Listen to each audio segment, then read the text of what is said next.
An IPO opens career opportunities beyond your wildest dreams. My name's Ken Shuman.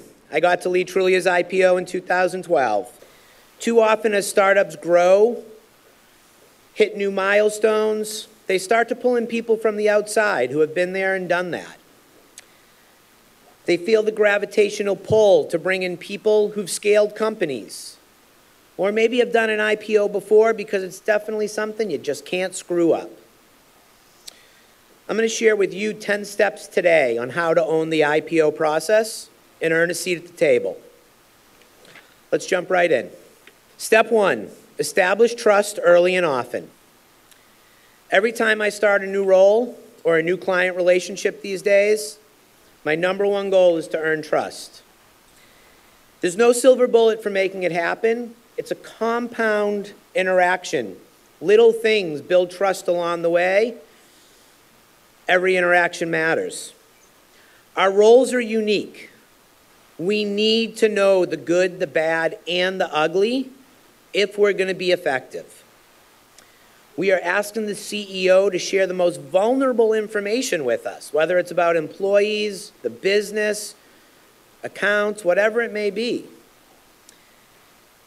And you're asking them to trust your instincts as they go and talk to key stakeholders, investors, employees, partners.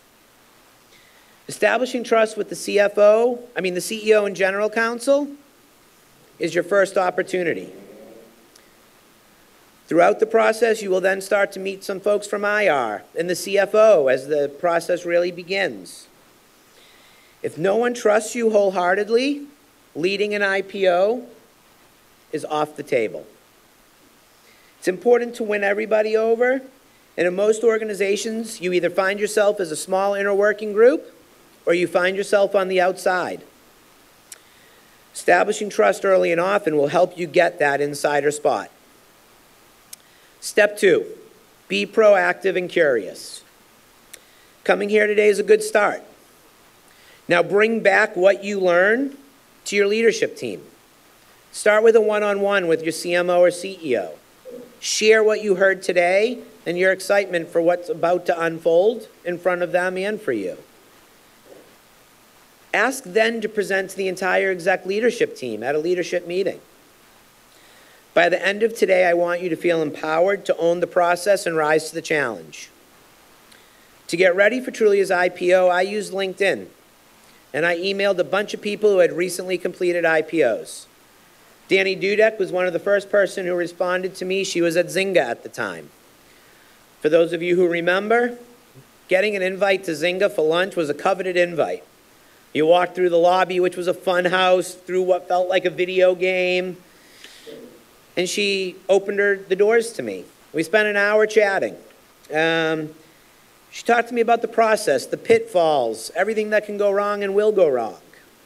And she mentioned a guy, John Franklin, who at the time was at Abernathy McGregor.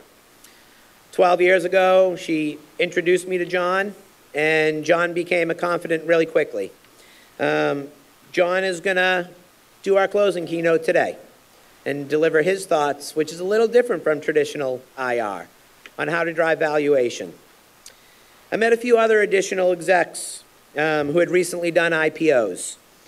And as much as I could learn from them by being curious was put me in a very strong position to go back and sound like I knew what I was doing. Step 3, find a mentor or establish an IPO network. Establishing an IPO network is one of the best things you can do for yourself, but also for your company. It will allow you to keep an inside track on what you can expect, what comes next, and what you need to start thinking about way in advance. Paul Wilkie, who will moderate our afternoon panel, is one of the mentors I established very early on in the process. A co-worker of mine worked with Paul at Visa. Paul was a part of the team leading their IPO, and he had recently completed Splunk's IPO. What came in from a lunch visit to the office turned into a relationship and then a friendship. And actually yesterday, Paul sent me a picture. It was our 11-year Facebook anniversary. And I was on stage in the picture when Paul was hosting a panel about IPO comms. So we've come full circle 11 years later as we're here today. Why are mentors important during the process? You can't share the ins and outs of where you are in your journey, but you do speak a common language with everyone who's been through the process. A nudge there, a wink here. Hey, what do you think about this? They understand what you're saying without saying where you are and what you're doing. You learn best practices, how to work with NASDAQ. Hey, what did they offer you? Hey, can we get more of this? Hey, did you think about that? An IPO is not just a financing event. We all know it. It's a branding event and one of the biggest opportunities to go make a splash. You will have all eyes on you during that day if you do it right. Step 4, build a strong team. If you build a strong team, you will have room to grow. If you build a strong team, you can fly out to New York City and check out NASDAQ in person. You can go to the banker sell-off and figure out why people are competing for your business and hear what they think about you. If you don't have a strong team, you're going to be focused on running your day-to-day comms, which is what you do every day, and you're not going to be able to elevate up. Because at some points in the process, especially the last 2 months, it becomes all-consuming. So you can either let go and have great people on your team to run it, or you will be down in the weeds, not doing what you really hope to do. Step 5, state your intentions. In step 1 through 4, you establish trust over time with your CEO, general counsel, IR, and CFO. You got proactive in learning about the IPO process. You shared your learnings with your managers and your exec leadership team. You hired a strong team that can operate independently. Now you're in the driver's seat to state your intentions of wanting to lead the entire process. You're asking for a new set of doors to be opened that you want to walk through. Just as curiosity leads you to learn and educate your team about the process and pitfalls, you want to continue to grow and you want to continue to learn. This is an opportunity for a front row seat to the entire process. Being involved in the entire process will help you do your job better. You'll be better prepared and you'll be more informed. So do you want to be involved in drafting the S1? Not all 175 pages, but 2 or 3 pages of it, you sure do. Do you want to attend the banker sell-in day? How are they going to go out and sell you in the stock? Yeah, you want to be there. And do you want to attend the pricing meeting? Or do you want the Wall Street Journal to call you and tell you what the price was set at because the investment bankers leaked it the second it happened? How do you get a front row seat? This leads to step 6. Listen more and speak less. The best advice I received, if you want to walk through those doors that not many people get to walk through, be an active listener. Why listen more and speak less? A lot of this will be new to you, and it's an opportunity for growth. You will have a master's class unfolding right in front of you. I joke, Trulia paid me to get my MBA. I didn't have to pay $200,000 to go get an MBA. Be a student when you're in these meetings. Take notes, sit and absorb, listen, learn. Then, Rez, who's sitting in the back of the room, you ask him during office hours, hey, Rez, something happened in that meeting. Can you give me some clarity? Help me understand some more. Don't do it in a meeting where there's 30 lawyers in a room and a bunch of investment bankers, but follow up with Rez afterwards and Scott. I was lucky. I had Rez and Scott who are both going to present to you this morning on the legal side. And we just developed a strong working relationship from day one. When I was lost in a meeting, I sat there for a little while lost. And then I got the answers I needed. When it came time to educate our executives and employees on a quiet period, I asked to do it together with them. So we were forming a strong bond and we started to work on things together, which was great. Thanks to the learnings from my network, I also learned that cadence matters, right, Rez? And I would challenge our general counsel and say, hey, we've been doing this consistently for 3 years. I don't care if we're in a quiet period. I want to keep us in the news and keep this going. And those were some of the most fun debates we would have. I actually named the legal department the fun team. And I had a little scoreboard on a whiteboard. I was like, Ken won this one for Ken. Damn it, legal one for the legal, right? And we just had fun throughout the process because it can be tension-filled and it's hard, but make it fun. And the same went for IR and finance. I would sit in banker meetings and not speak for hours. And for those of you who know me, torture. I can't go 15 minutes without speaking, never mind hours in a meeting. But at the time, Investopedia was my friend. I would go online and I would type things in and get clarity on when I needed them, and now I'm sure OpenAI gives you all your answers within seconds, right? But Ian Lee, who will be here later this afternoon, he was a saint. He would do mini sessions with me.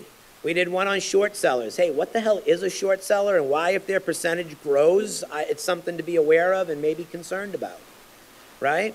What's the difference between a secondary offering and a debt offering?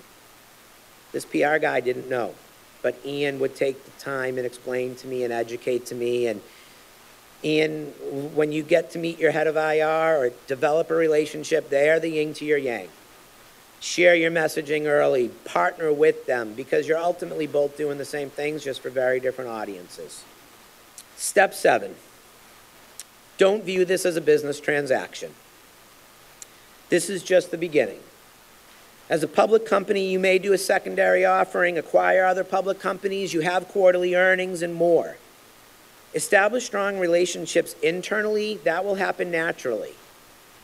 Be sure to establish a good rapport with your supporting third parties, including the investment bankers, the law firms, the IR firms, and the exchanges. This is an amazing opportunity to expand your network. And as we know, our network is everything. It's why I was able to pull this together today and invite everyone that I've worked with over the last 12 years. Step 8, prepare mentally and physically for this to be a long and winding road. I see some smiles from folks who work on these a lot. Nothing goes according to plan. Markets can be hot one day, close the next.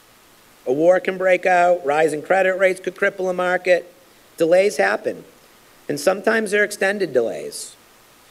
During our first panel today, Tara, Shoshana, and Amy will share experiences on the ups and downs of the IPO process. I remember one of my mentors said to me, expect the unexpected. No words ever rang so true during the process, and at the time I didn't really know what that meant, and you didn't need to, because you learned pretty quickly to expect the unexpected throughout it all. Step 9. Have fun and embrace the moment.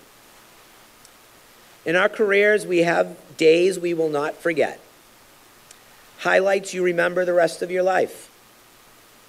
I call them career days. I have early on. I'm looking at Shoshana. I used to do a little bird dance on the good days when I'd get some media hits and feel really good about them, right? I look at John, who was there on IPO day, or when we launched the Rivian together. These are days, I call it your professional highlight reel.